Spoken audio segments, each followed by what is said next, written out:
Okay. First thing first. Now, there's SirActionSlacks, right? Yep, that's me. What's your actual real name? My real name is Jake Kanner. Kanner. Alright. Where do you live right now? I'm in Colorado. Right. So, tell me, how do you start in the world? How do you start in the world of Dota? I mean, the community and Yeah, game yeah. itself. Well, it's a pretty sad story. I used to love Yeah. Team Fortress 2. I'm not sure if you ever played it, Oh yeah. but I'm kind of yeah, and express about it. Yeah, continue. yeah, and they started giving away hats in Team Fortress 2. I was one of the guys right when Valve started doing the update with hats. So I was hat obsessed. I collected hats. I loved it. And then a buddy of mine said, "There's this Dota 2 game, and it's Dire Tide, and they're giving away a bunch of free hats." And I said, "Oh, geez, I want the hats." So then I migrated over to Dota to play Dire Tide, and then after that, I just got obsessed with the game because it was impossibly hard. And I'm one of those people that gets beaten by a game, and I get obsessed with it, and I'm like, "Oh God, I have to get good at this game now." And that's where it started, man. It was the hats. It was a greedy move. It's all That's what about the got- hats, right? Right. It was. it it hit hard when they make the change with the untradable thing, right? Yeah, yeah. Okay, so you start with the hats, but how that evolve? I mean, now you are a celebrity now for the community. How it begins for you to make the content for the community? Okay, well, so anybody that starts Dota 2, starts for the first time, they know the first thing that happens to them is that they get flamed incessantly. People are always yelling at you for being a noob and not knowing what you're doing. So that happened to me, of course. I was horrible when I first started. And then I decided, well, I got to do something about this because I don't like getting flamed all the time. So I decided to start doing these stupid little voices when I played Heroes. Because how can you be mad at a guy that's making dumb voices the whole time? So I would pick Gyrocopter, and every time I die, I'd be like, "Whoa, no, please, don't do it!" And no one's gonna flame that guy. They think he's crazy. So I always did that, and one of my friends, Lieutenant Burnside, I did it all the time, and it cracked him up, and he said, "You should record yourself doing this. This is funny." And I said, "Okay." So I did it, and I put it up, and it was all about trying to make people laugh and take the game a little less seriously. And I did it for other heroes, and I started really loving it, and the community liked it too, and just kind of took off from there. But that's where it all started, was just trying to make people not be mean to each other. That's where the whole thing began. Oh yeah. I'm sorry. I just laughing about the gyrocopter voice because of the last video you make.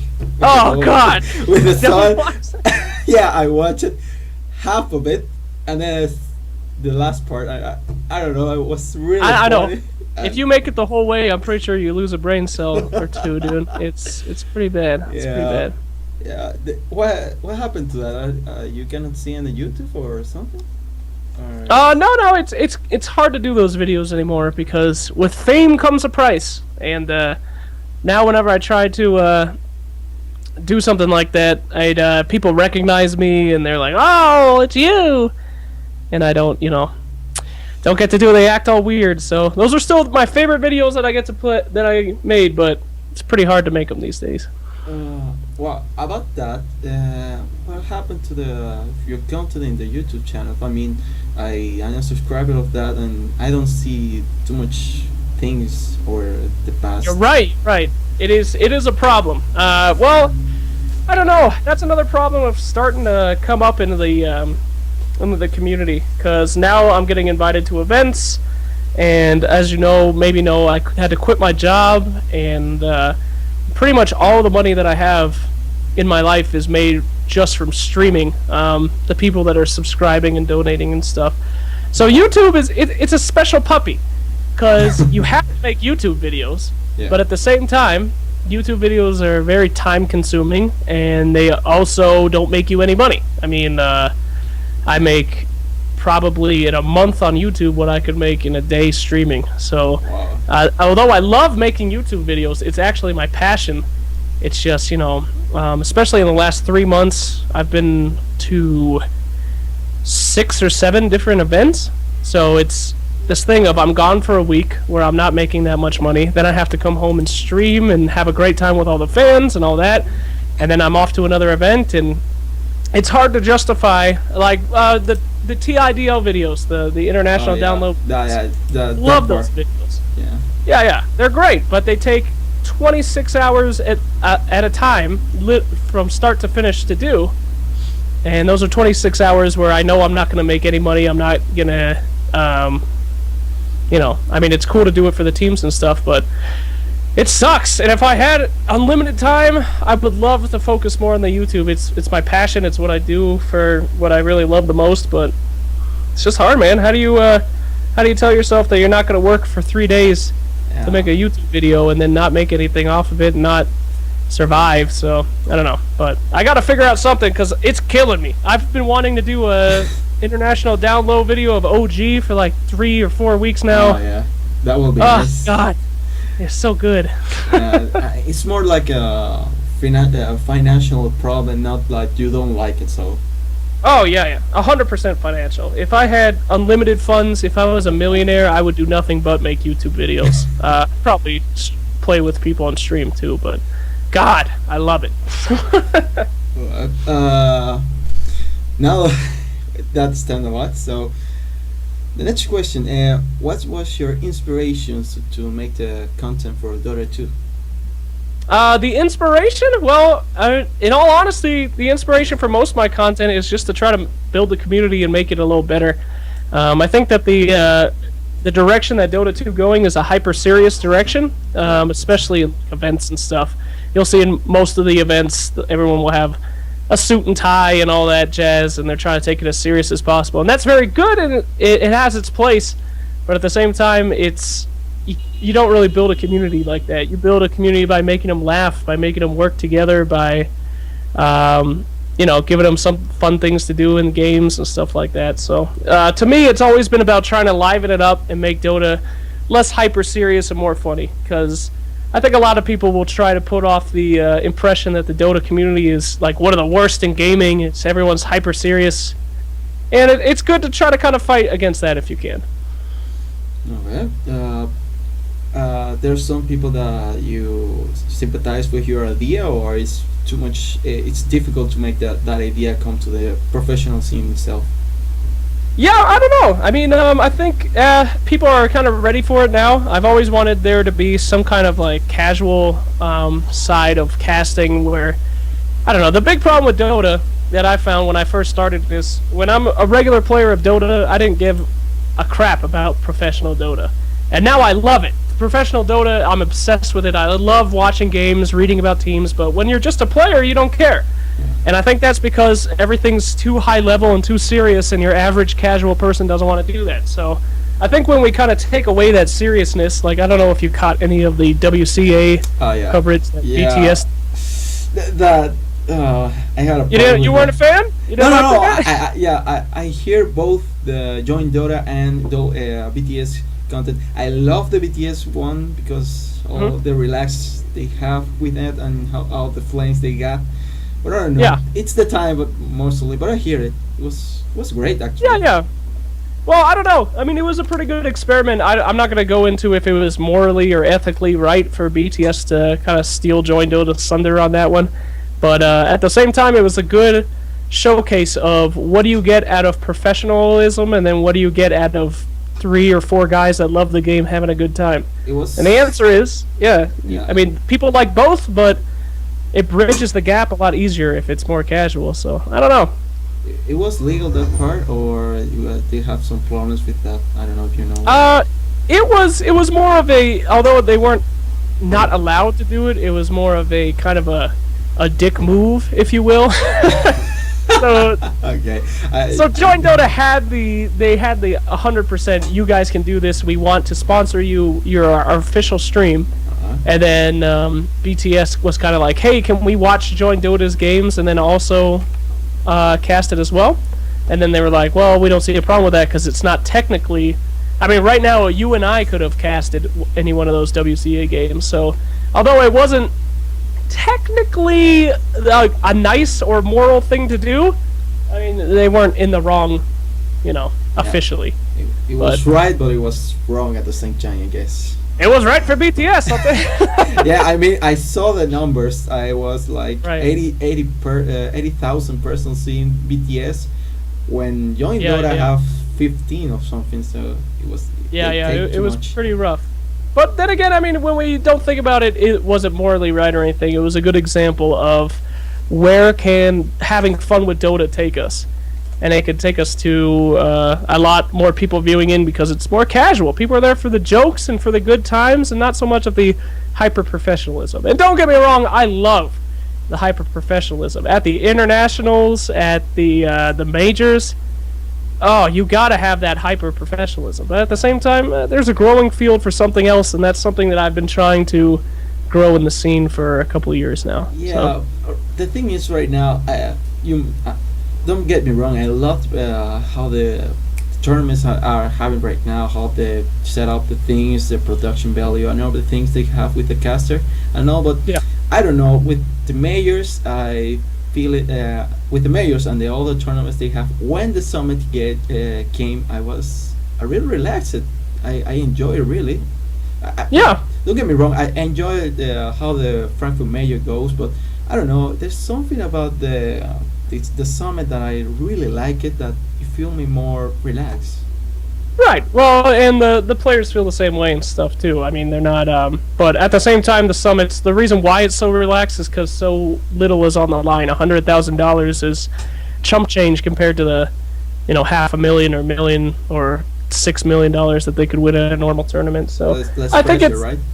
Right. Less pressure, more abilities to have fun, and I don't know. I mean, I love that event. The summit is, I will tell anybody, the best event of the year because it showcases not just the competitive side of these guys, but it showcases like that they're people too, and they can have fun and be relaxed and joke around. So, great event. And but I don't know. At the same time, we need that professionalism too from the big tournaments. If you don't have that, people don't take you seriously. You don't get investors and all that jazz. So nobody wants to be the meme studio. Trust me. That's where that studio would get no work. The production value makes a spotlight on you on that in the summit. I'm sure you saw that. Okay, then we gone far from that, so you take so much questions out of me. So the next question would be, no, you're good.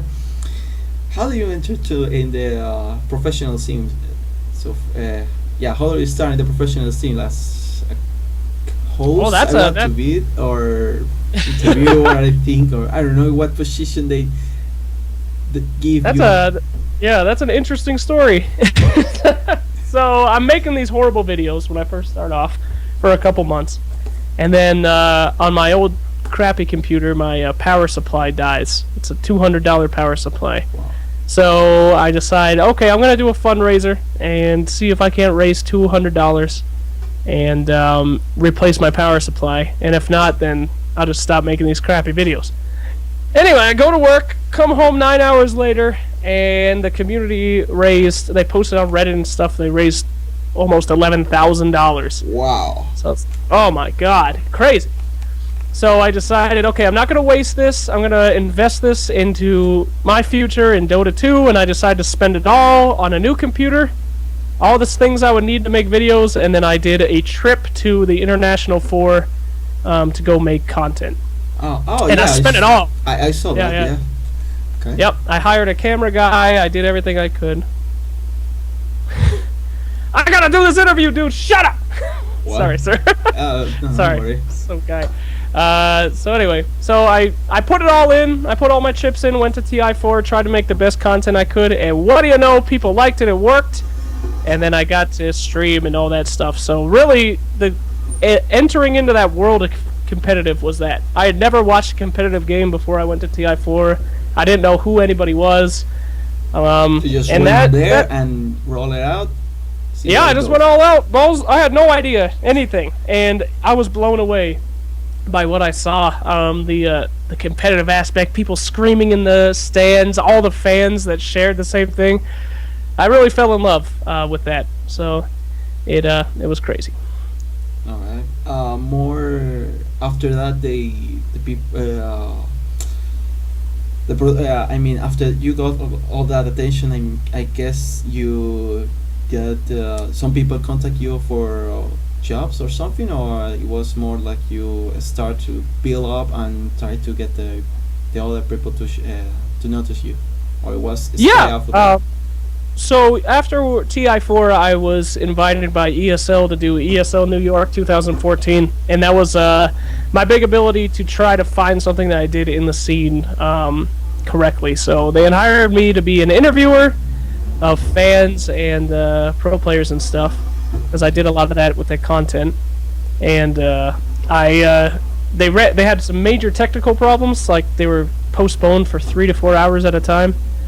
So they didn't show any of it, but being able to talk to the pros and converse with them and get a view of the back scene after I've already seen the front scene, that also was pretty incredible, and that's kind of what I strive for after that. After you get invited to one at LAN where you get to work it, it's all you think about. When you watch other people at LANs, all you think about is, God, I wish I was there. I wish I was talking to these guys. I wish I was viewing them. So, yeah, after that, I mean, that was it. Yeah, I fell in love, my friend.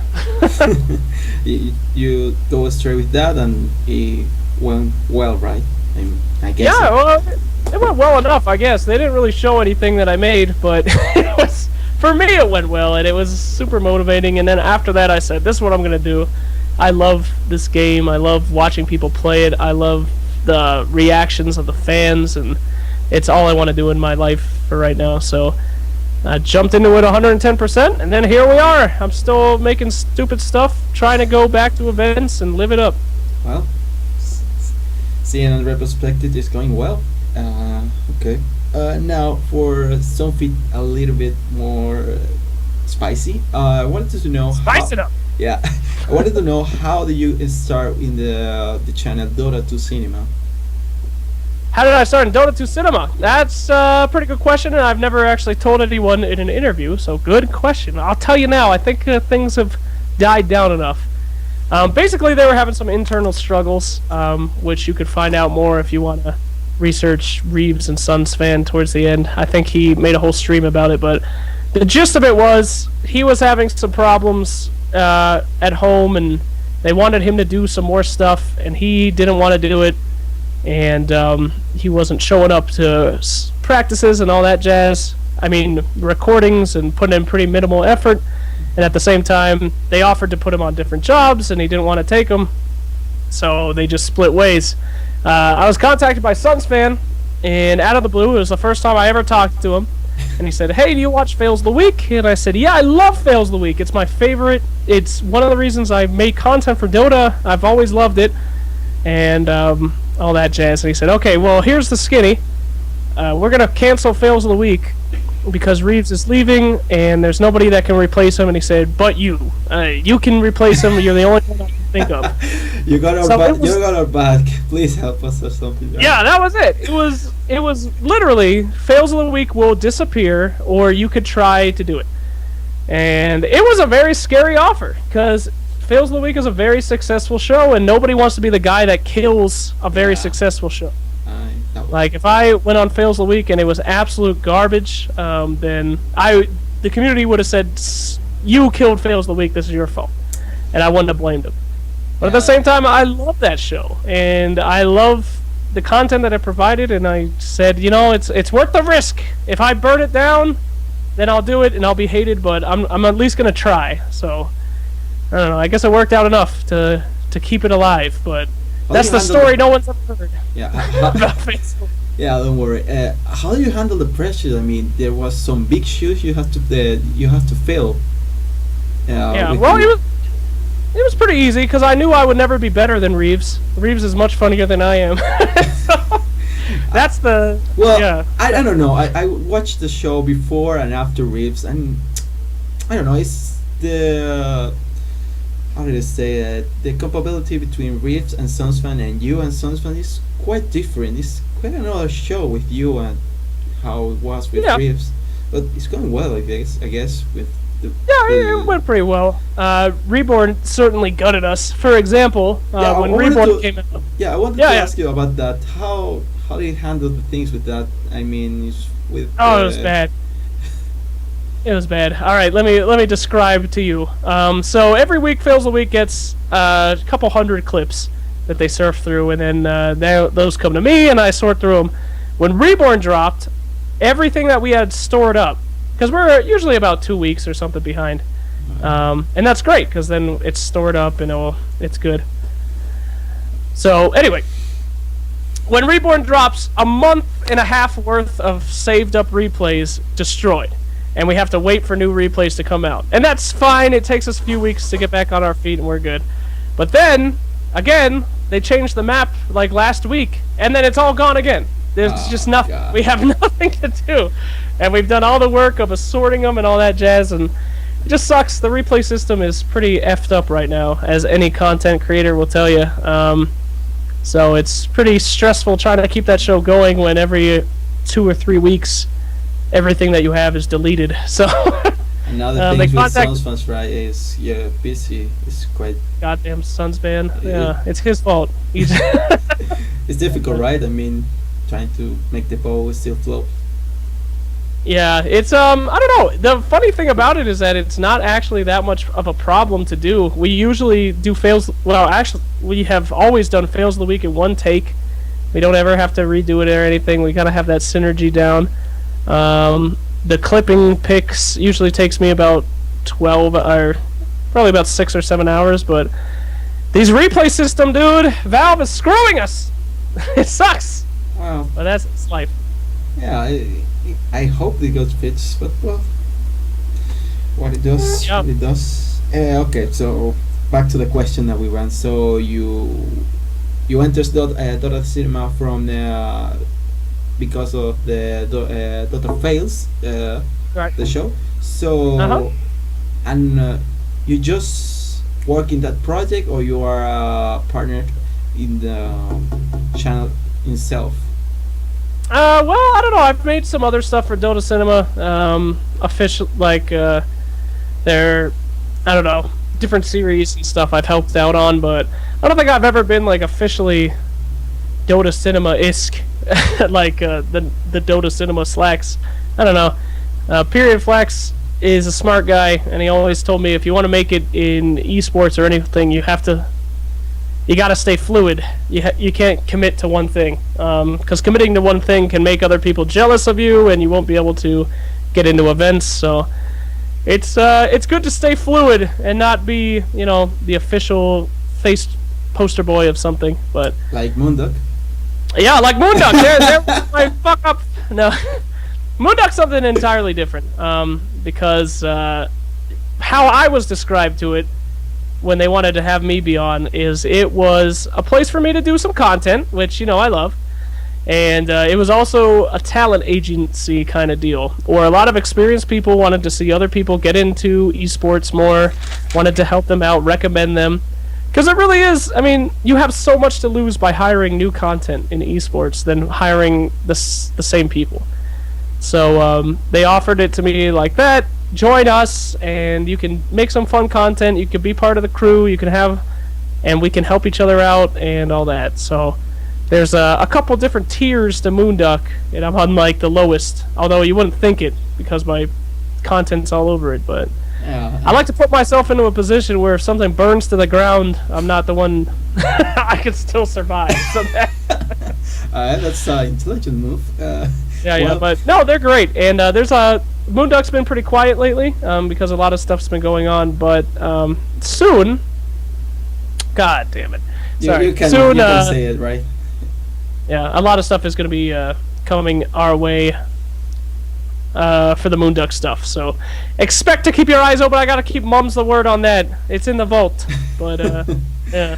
Well, surely we can talk about it in a bit. I wanted to get more info about Moonduck in itself. I can't. That's one thing I can't talk to because that's not about me. No, That's about the projects that you secrets. have. I wanted to talk about your experience about Moonduck. We can talk about that.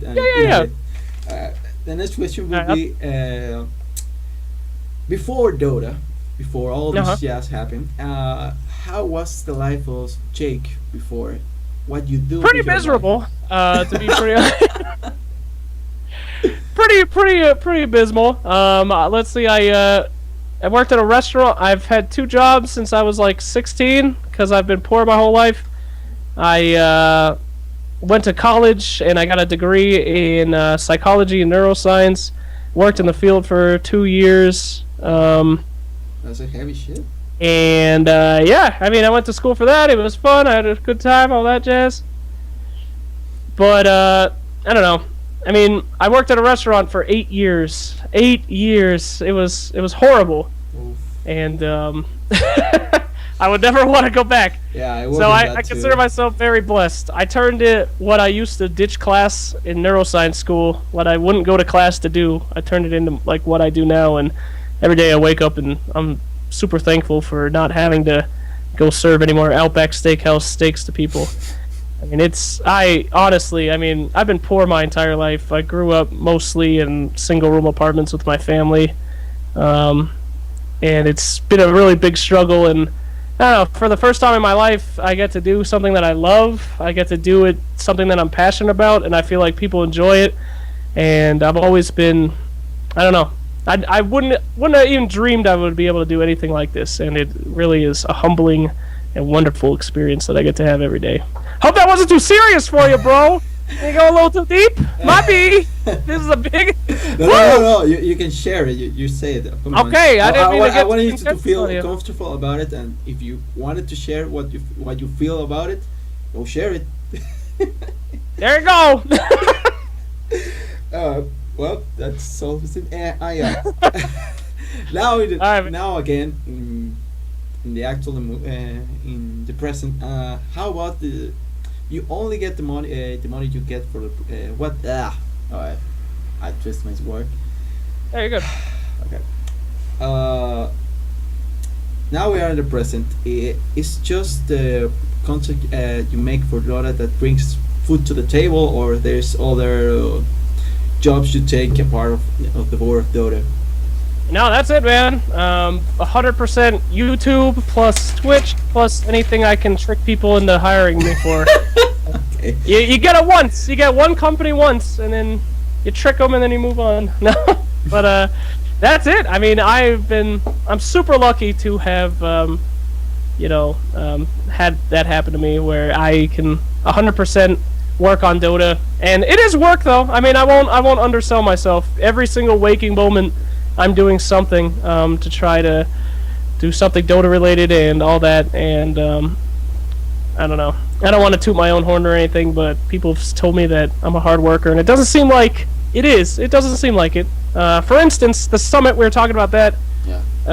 To prepare for the summit, I had a 60-page packet filled out with Wow. information on every single player, what their past was like, their most picked heroes, and all that shit. And I try to make it look like I don't do that, because I try to be super casual. But the best way to be casual is to know your stuff and not get nervous. So Yeah, It's- I understand that. I saw the interviews you have, and I never saw you with a paper or anything notes that you have, and I noticed it the papers, and I know, oh, he's doing a good job with that. I don't know, man. But I don't know. It's a lot of work. You have to. Some people don't do a lot of work with it. They just willy-nilly it, and I can respect that absolutely. But if you want to get far in anything in life, you have to commit yourself to it, and you have to make it your number one priority. And that's kind of where I went with Dota, because I'm no stranger to working my booty off. So I just the illusion is you have to make it look like you don't give a shit. That's the number one. Because if you What look the like you're public trying hard, want. say what? What the public what? You don't give a shit about this, but you are still doing it. You're having a hard work. Oh no! If you want to be comedic, you have to look like you don't give a crap. Ah, That's okay. if you're Purge, you want to look like you give a crap. You like if you're Toby Wan, you want to look like every single waking moment you're preparing a stream, you're making a YouTube video. But when you're a comedic guy, you wanna make it look like things just everything just happens randomly and all that jazz. So that's the illusion. I would say people ask me like, "Are you ever in character or anything?" And I'm like, "No, this is pretty much who I am. Anything that I do in Dota, but the one thing that is not that I don't share with people is how much I work, how much I prep, how much I make sure that things are going to be smooth. Because if you don't do that, then it is not good. Yeah, I can tell you that. From quickly. But you're an interviewer. You know what prep is like, man. Well, not much. I mean, this is like the fourth interview I have made, so. Oh, really? It's actually super good. Come on, don't. I'm not. I don't. Don't make me embarrassed, please. It sucked. I would tell you were a horrible interviewer. Try something else, but doing a great job for number 4, man. I'm impressed. No, well, the first one it was thanks to the other bands that helped me out, and the second one is more like a little bit more faster. So this time around is more relaxed. So I'm trying to do my best job, though. Okay, thank you. And now this panel is coming for me. Great. You're good. All right. So what else we got, man? Now with all the things that you have done it, and now that you are kind of a celebrity now for the community in Dota, how you handle the public itself? Do you have a mode with all the hatred or the praise that you have, and all the people that want to hear from you or want to know about yourself more? Yeah, I love the public in the community because they are what made me. And some people will say that as like a nice thing, like, "Oh, you guys are blah blah blah. You guys really, you're so special to me. You guys made this all possible." But in 100% honesty, they honestly did make it all possible. Without them, I would have had nothing. So my favorite part of the events, I like talking to pros and stuff, but I love talking like just the normal Dota players, the normal guys, meeting new people that are passionate about it, hanging out with normal dudes. And I know a lot of people that I won't say that are in the professional scene that hate that. That's their number one thing. They hate having to meet the people and do autographs and chill out.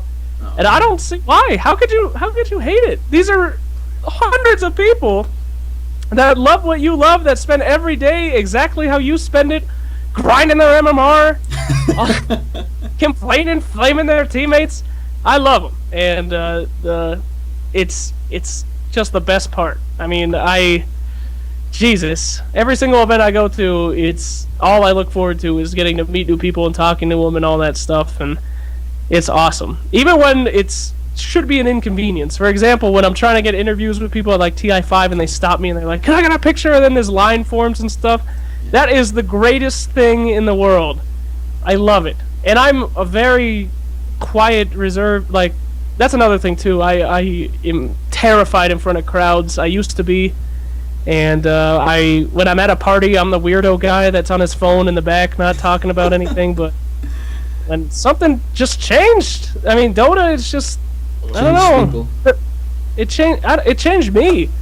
I mean, I was terrified to give a speech in front of my class when I was in college, and getting to see all these people and getting to know people and being like more social with them and stuff, it's honestly incredible.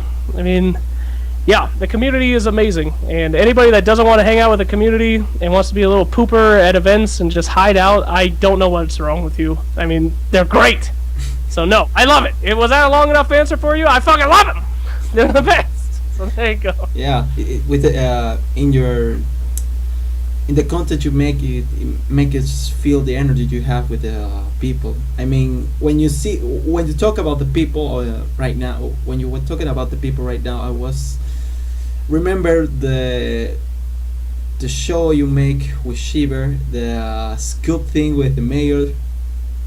The Twitch chat reporter? Yeah, the Twitch chat reporter. Every time I saw you mentioned the people, I was fuck. That was like the scoop with the mayor's loan. So it's a great show, by the way. That was weird. That was fun. Yeah, I was not expecting that to ever happen. I don't know why it happened. I was just contacted randomly. Yeah, I mean, you were sad about not being invited, but how the fuck that happened? I mean, they just call you and say, "Hey, we want you to do that and go that. We pay you everything that you need to do." And yeah, pretty much. It wasn't even a. It was, yeah. I mean, that's how this shit works. When I was so you know that video I did for Valve when they sent me all the merchandise and stuff for PS5? Yeah. That was literally, I was driving down the road and I look on my caller ID on my phone and it says Valve. And I was like, what? And I answer the phone and I say hello and they say, hi, this is XXX from Valve. We want you to do a video for us. And I say, okay, thank you. It's so nice to meet you. And they're like, yeah, we need it done in 2 days, 48 hours. I'm like, what? Hello? And I went home and there was a big box of shit at my front door. And they're like, yeah, mail that back to us when you're done. You have 48 hours or we can't air it. What? That's like esports, man. It was horrifying. It was the scariest thing I have ever done. Yeah, I can imagine. And Jesus. And it was the same thing with that, with like the Twitch thing. I was on Skype. There was a message. It was from James Harding. He said, hey, here's the deal. You're going... There wasn't would you like to. It was you're going to TI. I mean, you're going to the major. You're going to be doing this. Good luck. And I was like, hello? Like, no one talked to me about it. It wasn't... Oh, yeah. Oh, God. Yeah. Welcome to esports. Hope your schedule's open. Well, that's like... I mean, if you got the time to make all this content today, I think that you have the time to do that. It's a great exactly. Day. That's it. I mean, that's the dream. It's like a Dota mercenary. People just call you up and say, hey, you want some money? Okay. What else are you going to say? No? Of course. So, yeah. That's how that works. How did it work for you in the mayor itself? They have a problem with you doing these funny videos, or the Valve production just help you out about? No, actually, and I was actually super nervous about it because, as I told you before, I was hired by ESL New York once, and I mean ESL the company. Oh yeah. I was hired by them once. They never used any of my content, and I thought, oh my god, I must have just sucked. Of course, it must have been so bad because that's they never invited me back. I wasn't invited back for ESL New York 2015, any other ESL event, and I was like, I must just be garbage. And that sucks. When I was there, I got to hang out with a lot of the guys from the back room, and it really wasn't. And I got to research like how much people got paid going to the event, how little money ESL had to put on the event, how stretched out they were on everything, and it really was not a we didn't like you. It was 100%. Holy shit! How do we even make this work? So. Yeah, it was a very eye-opening experience, and that's another reason I love going to events, is because you learn so much about stuff that, as a viewer, you have no idea. You see an event and you're like, oh wow, it's such high production quality, they must have been prepping for this, and meanwhile in the back room people are running around screaming, what are we doing this? Oh my god! Why is this happening? No! What do you mean the Haas is sick? We don't have anyone to replace him. Oh, Jesus Christ! And it's incredible. I love it. Poor the Haas. I love him. Yeah. That's the little things that I saw when I saw the events. More like I don't know, Big Pin Dog, right? Yeah. Who? Sorry. Pin Dog is the production value of Moonduck. Yeah. The Observer, I think. Oh, okay. Yeah. Well, I saw all the work he does for the Canadian Cup, and all he's doing, he did in the mayor. So I saw this and that, and I appreciate all the work that they do. And yeah, it's crazy. I mean, before I started working anything in events, I didn't even know what an observer was and stuff like that. And they do so much work.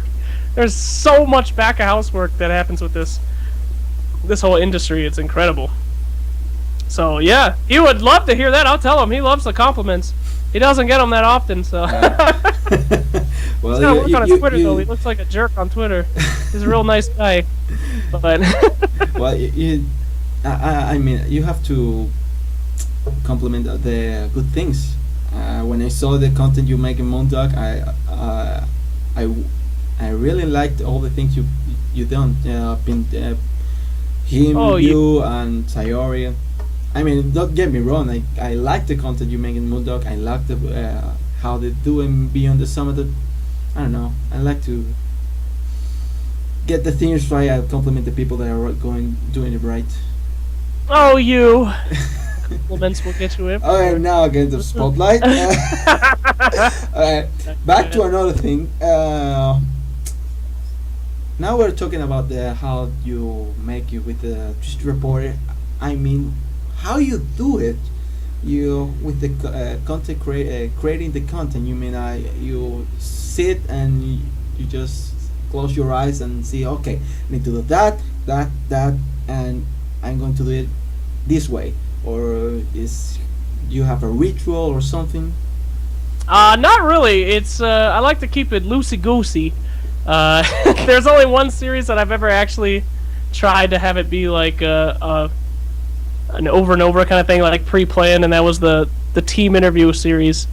I tried to plan that, but everything else is pretty much just happens randomly, and that's the way that I kind of like it. I feel like it's more natural and more fun. Sometimes as I said before, there's a lot of the back of house stuff that I don't show people. Like anytime I make a guide video, which I'm hoping to make another one this week before I leave for another event.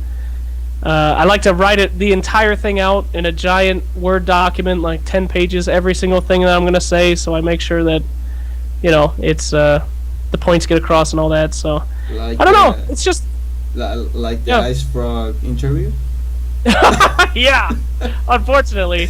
I don't know what kind of drugs we were on when we did that. Who was the idea from? Yeah, who got the idea? It was yours? Huh? That was for Beyond the Summit. It was a joint venture between me and Kano Guy, and it was. No. Who got the idea? You or Kano Guy or someone? It was joint. It was joint. We were saying we should do an interview with somebody, and we were watching the Conan O'Brien videos, and I was like, all right, well, let's do Icefrog. Then just like this dirty version of Icefrog. I'm pretty sure if I've never been hired to a Valve event before, that video will make sure I never do now. Say that. Like that is that was a risky little motion there. Yeah. One question. You got what's up? You got a word from the man himself, or? Oh no, I've never spoken to Icefrog, and I know plenty of people who have. He's never spoken to me.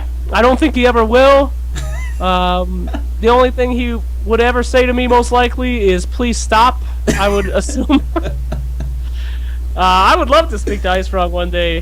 He talks to a lot of people, and it's basically like I was at Summit 4, and Evil Geniuses had just won their game, and I'm in the back, and then I'm looking at Arteezy, and Arteezy, as soon as he wins the game, opens up his phone, calls, and he goes, "Hey, this hero needs to be nerfed."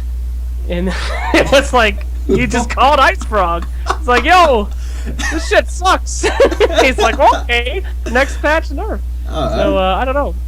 He talks to a lot of people, and he's pretty close to people, and he's never talking to me. I don't blame him, and it's okay. If you're listening, Icefrog, if you're out there, you don't have to talk to me. I would sure love it, but I don't know. It's like the gaming thing, right? Yeah, he's talked to fucking Pyrian Flax before, dude. He called up Pyrian and he's like, "Hey, I'm thinking about making this change to this hero. What do you think?" What? What Really? the hell does Pyrian know? He's gonna call up P Flax and not me? Well, Pyrian's like 2K, he sucks! I guess he was feedback from the British people, I guess. From idiots? Just kidding. From British people? No. But yeah, no, I never spoken to the man himself. I probably won't. Well, I got to talk to Gabe Newell. That was the highlight of my life. I fucking love Gabe. He's the greatest man I've ever met. I did not mean for that story about my meeting with him to get any traction. It was just a fun little tale, and now I'm sure I'll never meet him again. Thanks a lot, Moonduck Studios. You bastards. Yeah, Probably never talk to him for the rest of my life. Well, you never know. TI6 Yeah. is coming. I think Gabe Newell has a pretty good sense of humor. I hope so. Or else I'll never speak to him. He did the elevators thing, so he probably knew. Yeah, I hope. There's another part of me that thinks that he had no idea and it was all coincidence. And after he watched that video, he's like, deplorable! And like, just will never speak to me ever again, probably. But I don't know. That's one thing I learned about esports, man. You can't care. If you care too much about what people think and all that jazz, it'll drive you nuts. You just gotta let it fly. You just gotta be you. Oh. Well, is that work for you? Yes. Well, I tend to care about what other people think about me, so it's more like. Oh, you can't go full Grant for God's sakes. Yeah, I try not to care about how the people see me. I just, I don't know. The people I care, I try to tend to make them feel that I do make myself. I work for the things I like. But well, back to the questions. Another awkward moment. Yeah, I saw you. How is your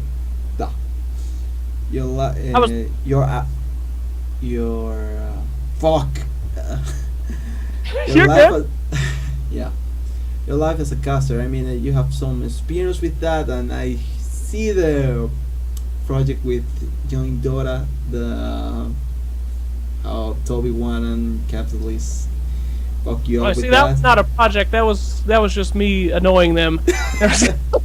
I've never worked with Join Dota. I would love to.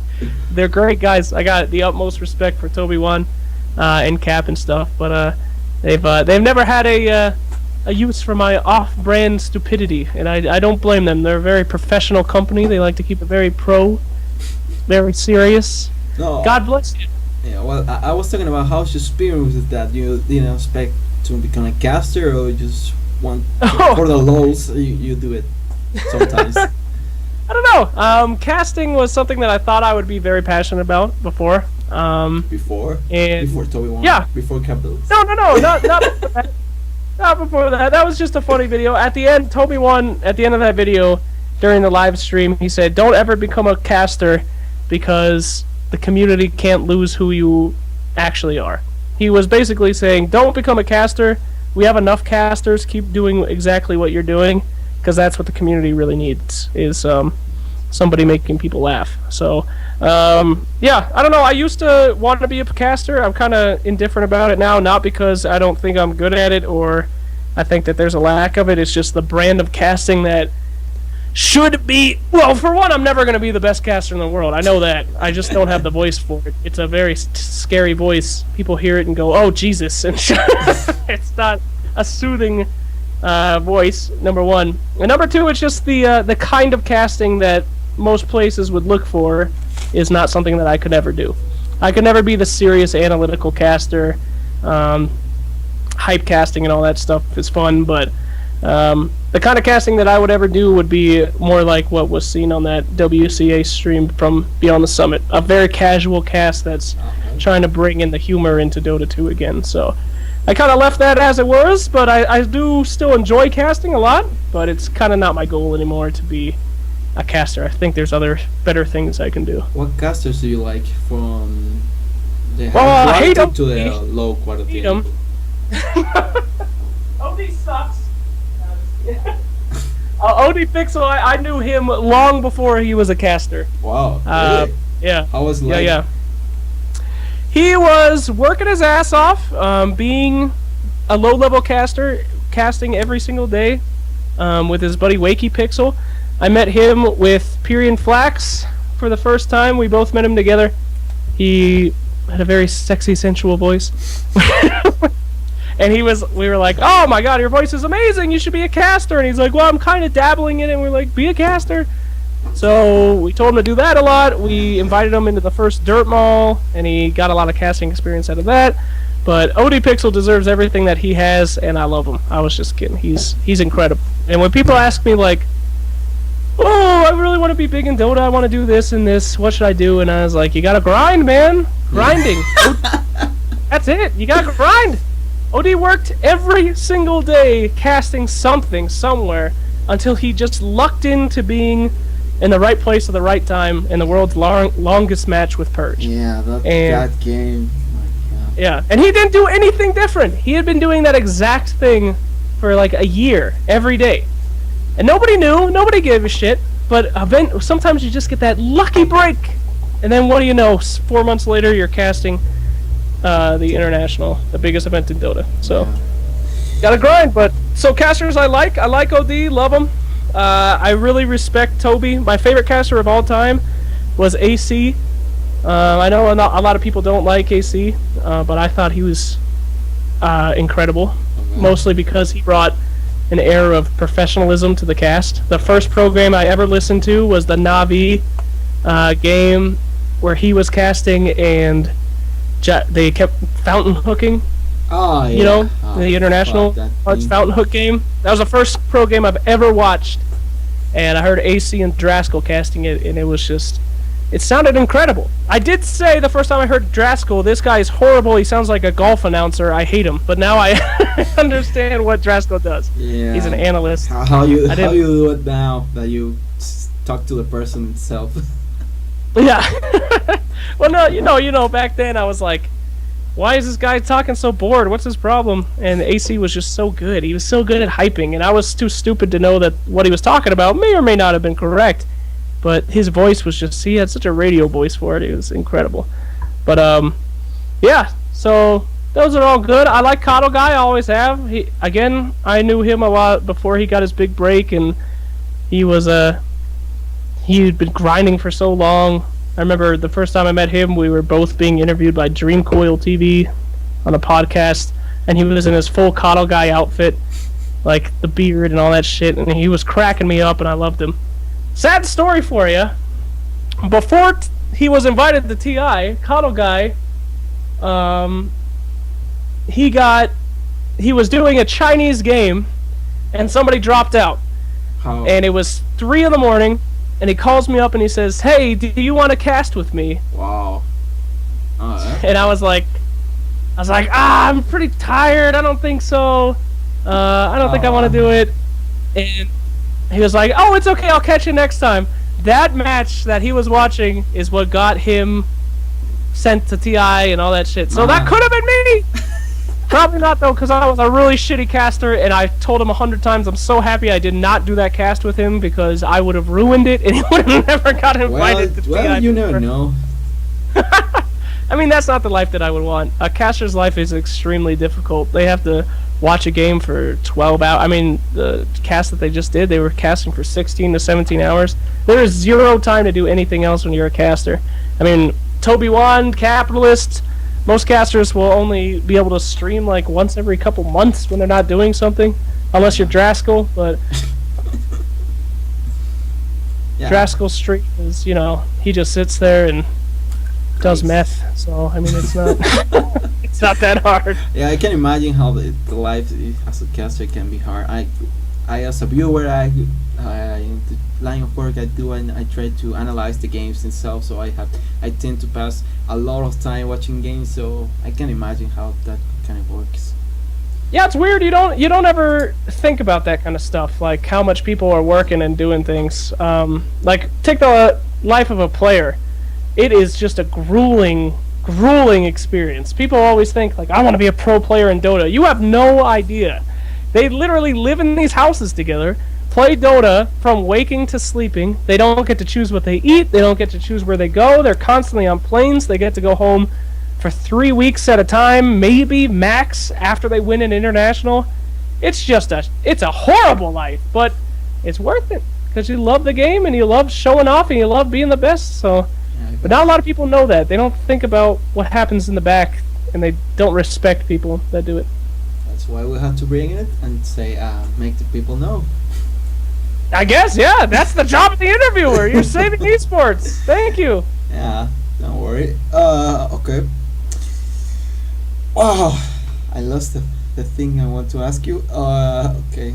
Okay. Well. Okay. Now back to another question. Another topic. How Sure. you enter Moonduck Studio and how your experience with the agency itself have been? So entered Moonduck. I I don't know if I should tell this story. Don't worry. Don't worry. I won't make. I'll a tell it video anyway. about I'll it. tell it anyway. Okay. TI5.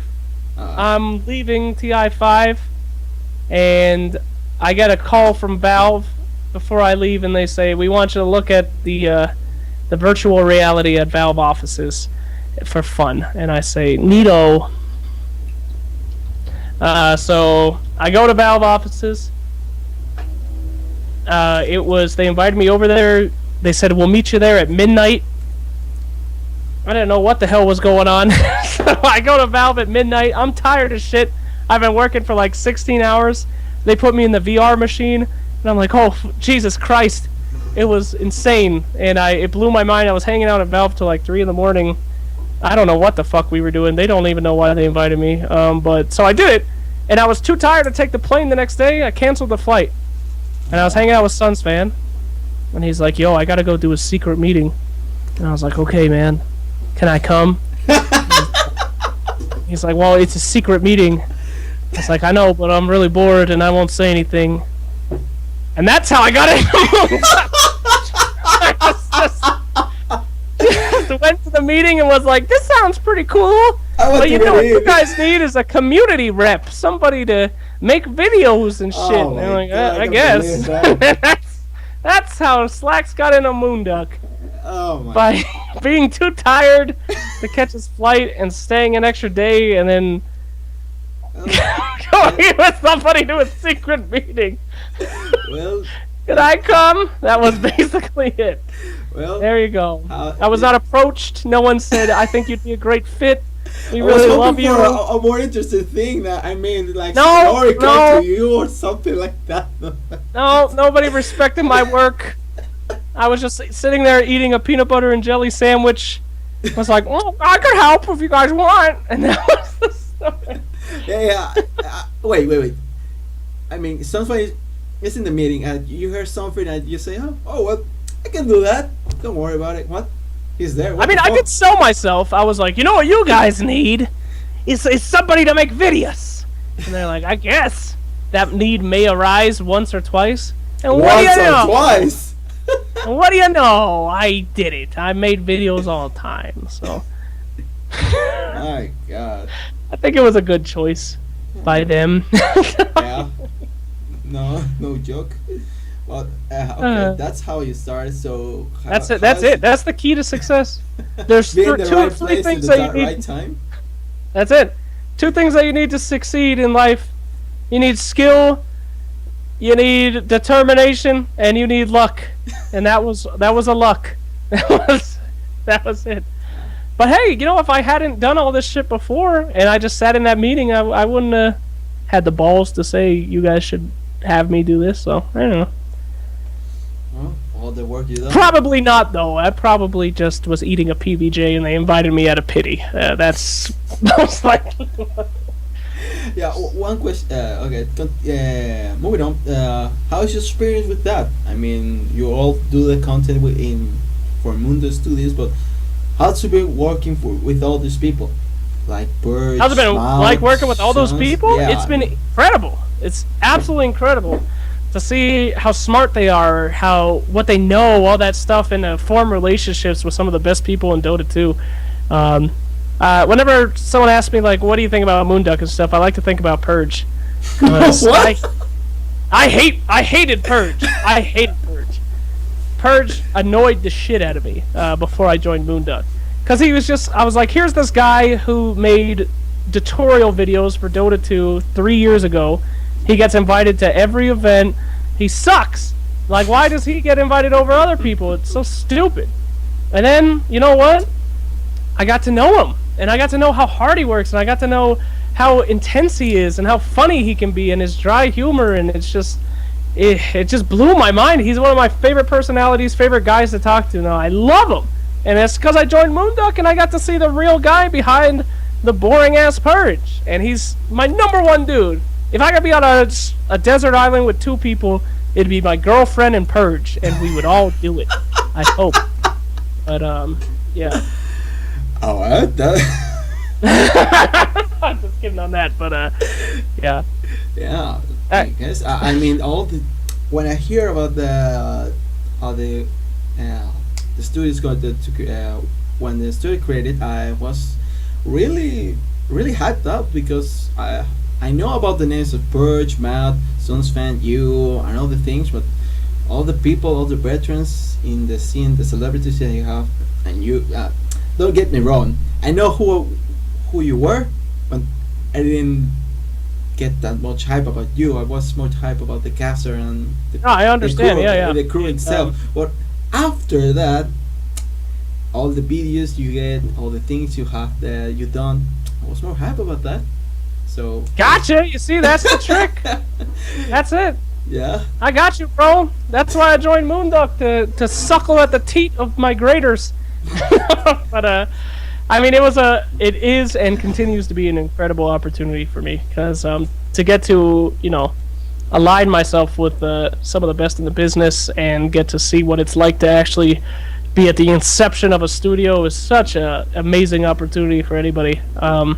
It's like, I don't know, Zyori was there when Beyond the Summit was just starting, and he got to see what it takes to put on events, to be a studio, to work hard, to know your shit, and to kind of see all these veterans talking about stuff, being kind of the new kid in town. It's just amazing. So I wouldn't trade it for the world. They also bought me a laptop, so that was pretty sick as well. How's the position in Moonduck itself? Is Sayori the top, then comes the now casters? that's something I have been told several times I'm not allowed to talk about, so No? I gotta skip that one. Yep, can't say anything about that. No, don't worry. Can't tell you who the secret benefactor of Moonduck is that no one has known. It's Icefrog, but he launched Moonduck. No, but not allowed to talk about that or any money stuff. No problem with that. I just No worries. to hear that. Okay. Good question. A good interviewer asks the hard questions. You're doing it. Yeah, well, it's the job. That's the job. Now to something more recently. Oh! How was your experience in the Dota in the Summit 4? I mean, all the work you've done. I mean, don't get me wrong. You have to see the Reddit post that they made for you. All the things you have done, all the interviews you make, all the content you create. How do you feel about that? How the event itself make you feel after and before? Well, the sad truth is I'm pretty much emotionally dead. I don't really feel anything. I haven't had a thought, like a feeling in a long time, but no, I'm just kidding. I don't want to get all teary-eyed about it. I'm going to take a sec to compose myself here. But it was an incredible, sorry. Well, I got you. It was sentiment. Yeah. I'd like to say that it was the first event where I felt like things finally went right. At every event, I'd been trying to get interviews with people in a certain style. I've been trying to convince someone to let me do it and to let me make content that I thought people would enjoy, and nobody thought that it would work or give me the chance, and it was always, I don't know. And I finally got to go to something that I loved, and I got to do something that I thought would work and could open up something new in the world of Dota, where you can have interviews with two guys at a time, very relaxed, actually get to know them, make them laugh, and it didn't have to be so hyper serious. And it was like a vindication moment for me. It felt like I was finally right about something. Like, you can have fun in Dota. You don't have to be so crazy serious, and the players will actually enjoy it. And it was just, oh my god, it was pretty intense. So I was a little emotional about it. Not in front of anybody, but I was so happy that for once it finally worked. Something finally the dream came true for once. When you got home, you start to cry, right? No, I actually haven't cried since I was like 8. I've tried, and it just doesn't work. When my grandpa died, I was trying to cry at the funeral, and I literally couldn't. So yeah, I can understand that. That happened to me too. It's kind of hard. I wish I could. Did you know that when you cry, the majority of your tears is the parts of your brain that create sadness? The chemicals in your brain that make sadness. You're literally leaking sadness out of your brain so that you don't feel sad. So people that don't cry, it stores. All the sadness in your heart and in your mind stores the neurotransmitters, and you don't ever release it. And they find that people that don't cry are more likely to commit violent acts and have psychological problems. So I really want to cry. I can't though. Like Don't Well- try to be a tough guy. You should cry. Cry a Well- lot. If you can, do it. Well, there you show the psychological degree you have. Yeah, neuroscience, baby. I took that because I was scared of zombies. I don't know your enemy is what I said. And then zombies never came, and what are you going to do? I worked at a mental health institute for 2 years with schizophrenics and stuff like that. It was a lot of fun. You got to talk to a new person every day. That was my joke. But Okay. Anyway. Back to the summit. Yeah. Now, your reaction about it was good, but how about the event itself? Do you like it? Do you have to? How to say it, the crew of the Beyond the Summit to help you out with the things, or you were only doing your own stuff and they just roll it off? I've said it before, and I'll say it again. I think the summit is the best event that happens all year in the Dota world. Not because of the prize pool, not because of the games, but because of the atmosphere that it creates. It creates an atmosphere of community. It creates an atmosphere of relaxation and fun that reminds us that these players are human beings that want to enjoy themselves. They want to go out there, sit around a couch, talk to each other. And that's something that you don't get at professional events. That's something that you're never going to get at the international... Jesus! So, yeah, man. I mean, it's incredible. And the fact that they allowed me to come at all was just awesome. Because they certainly didn't have to, especially since I joined Moonduck, which I'm sure in their eyes, they've never said anything like this, but I'm sure in their eyes it's a direct competition.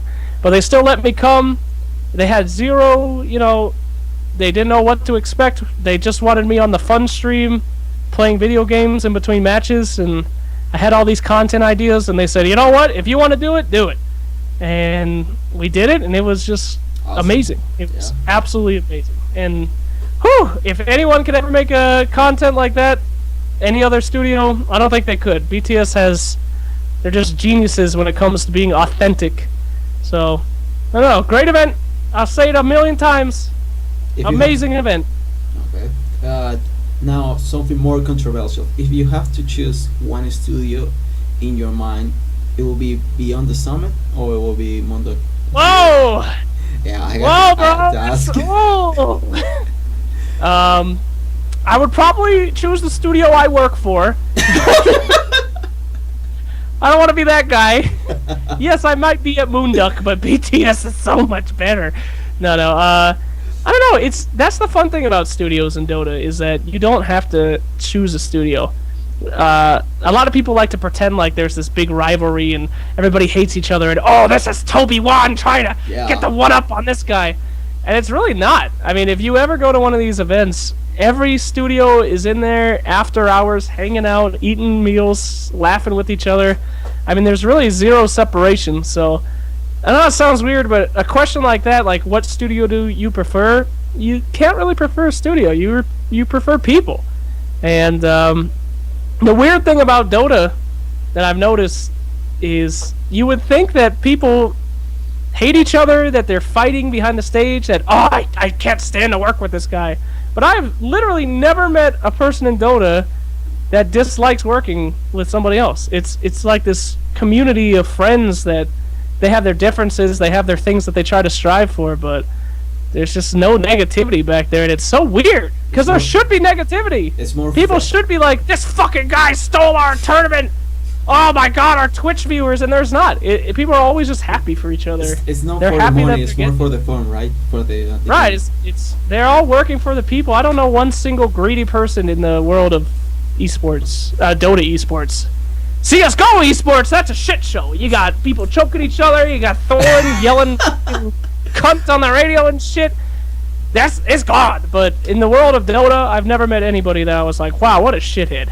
And yeah, it's weird. There should be shitheads, right? I mean, there has to be some. It's good. Yeah, it's But good. I mean, it's good for us because, well, for the people themselves that want to get in the scene or in the world of Dota, it's good to have the kind of people that can be nice with other people, I guess. Yeah.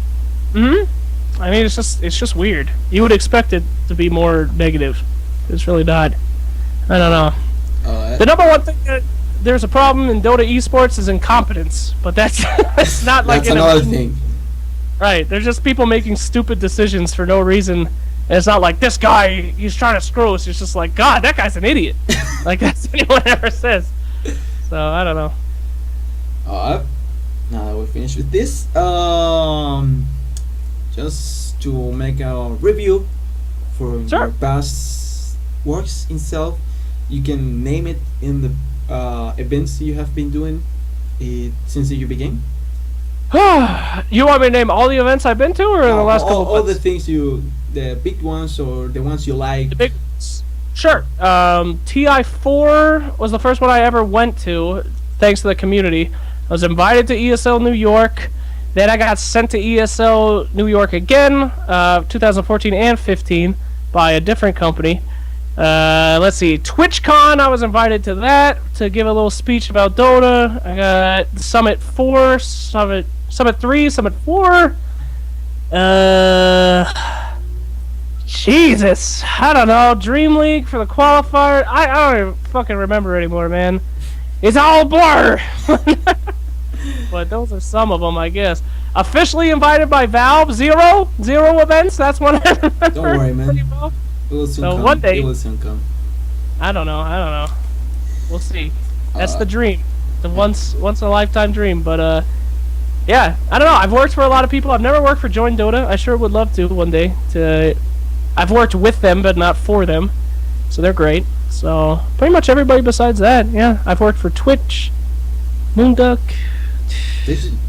ESL. They just contact you and they send you to big things, right? That's how. Join Dota? No. I mean, all the people.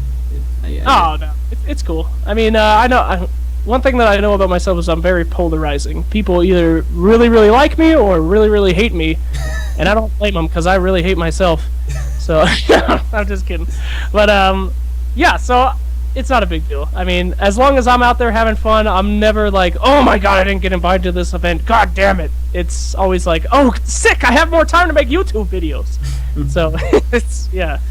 I don't know. Some people do get upset when they don't get invited and they take it kind of as the community hates me and oh my god. And for me, I always got something going on. If I don't go to an event, it's a new YouTube video or a different theme stream, so it's all good. Yeah, and my girlfriend's not too happy about me leaving all the time either, so it's probably that I don't get to go to these events all the time.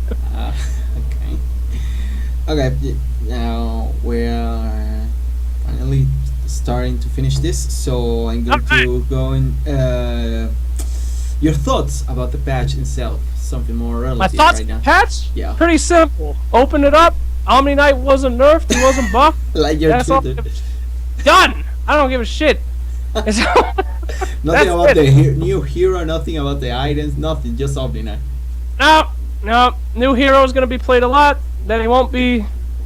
The map will be changed again. The heroes will be changed again. Omni Knight, you can only care about so much in this world. They didn't touch Omni, that's all I care about. I was expecting a little techies buff for the love of God. No, but that just they decided. Nope. Yeah. Now, what next projects do you have that you can say to us more in the future? Sure. The next project that I have coming up is I really want to make a guide to productive communication and ranked matchmaking. Oh, yeah, a YouTube video. I really want to make more TIDLs, but they're so goddamn time consuming, but I love them. So I really want to make a team OG and a team EG. And I am going to a secret event in mid-January. You'll have to dig up your info on that. But I've been invited to something in mid-January. I'm going to the Mafia land next week. That's okay. Yeah. Mid-January, you say. Say what? Mid-January, right? You say. Yeah. The town or whatever next week. No. The other thing, the secret meeting. Oh, the secret thing in January? You'll have to do your research. That's a Starladder, right? What? That's a Starladder. Oh boy! I got you! I do my I may research. or may not be going to that.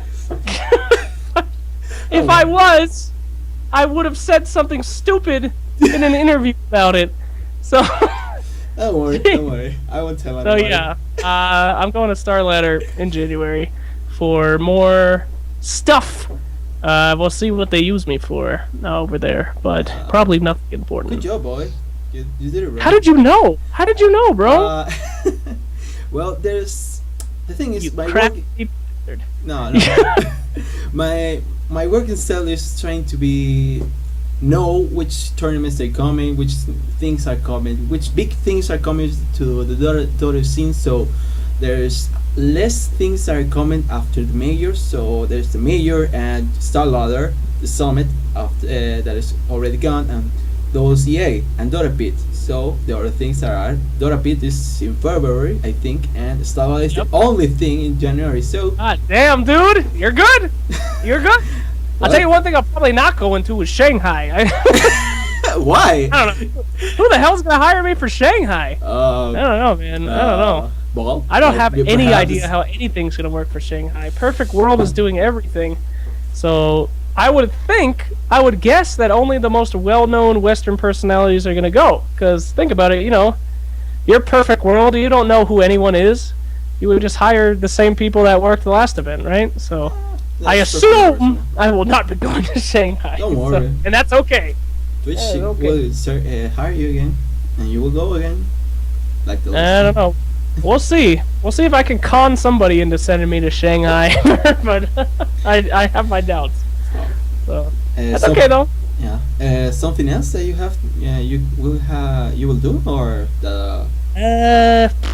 Until now, not really. I mean, I guess try to find out when the major after Shanghai is and prepare for that. Try to get invited to that one, but no, not That's really. it. The Philippines, ESL's doing a nice tournament there. I'd love to go to that, but I don't think that's gonna happen either. So I don't know. Whatever comes my way, man. Just like that story I told you. Usually they call you up 2 weeks before and they're like, "Yo, you wanna go across the world? Sure, sounds great." So Yeah. as long as my schedule's open, I'm ready. Good for you. Good for you. Okay. Now for something more personal, how about your objectives and dreams? Do you have any, or just go rolling and go with it? Go with the flow. My dreams? Yeah. I'm living my dreams right now. I'm good. This is the dream. I'm there. So yeah, I don't know. Make a life with my beautiful girlfriend. I don't know. I honestly am living my dream. I never thought that anything like this would ever be possible. I'm doing what I love. People pay me for it for some reason. Enjoy what I make, and it honestly couldn't be better. So the only thing that I would want is for what's going on right now to continue for a while, and I don't know, one day I would like to play other games besides Dota, but I don't see that happening anytime soon because I'm still obsessed with it. Well, you So- profile out, so you got that. A little bit, yeah. But I don't know. I like streaming a lot, but I don't know. I'm living the dream right now, baby. If I were to die tomorrow, I'd be pretty upset about it, but I'd be like, I did it. Well, you I got guess that, right? I want another pug one day, maybe 2 pugs. So that'd be a dream. Yeah. When are we getting another pug, babe? No, He's at age now. I gotta get my pug a girlfriend, dude. That's the dream. That's the next dream. You don't know? Perhaps in Christmas they gave you that. Yeah. But anyway, yeah. You got anything else for me, boss? Nothing more. Just something for the viewers itself. You have some Sure. tip or an idea how the next person to the person that want to make the self as you, how to do it? And Sure. The number one tip for doing anything in esports or anything like that is you have to do what you're passionate about, and you have to do your own thing. Never try to copy somebody. That's what a lot of people try. Is they're like, I'm gonna be the next blah blah blah, and that's a horrible idea. Because one, it's not who you really are, and if it works, it's a hell. Because you constantly have to do that, even though it might not be what you enjoy. So find something that you love doing, share it with other people, and find your niche and be passionate about it.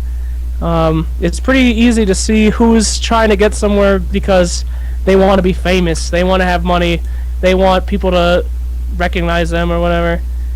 It's not about that, man. It's about doing what you're passionate about, doing what you love, and showing it to other people and trying to better the Dota world or whatever esports world you want to be in. So, that's it. Play to your strengths, work your ass off, and have a little luck, and eventually things will work out, I think. Alright.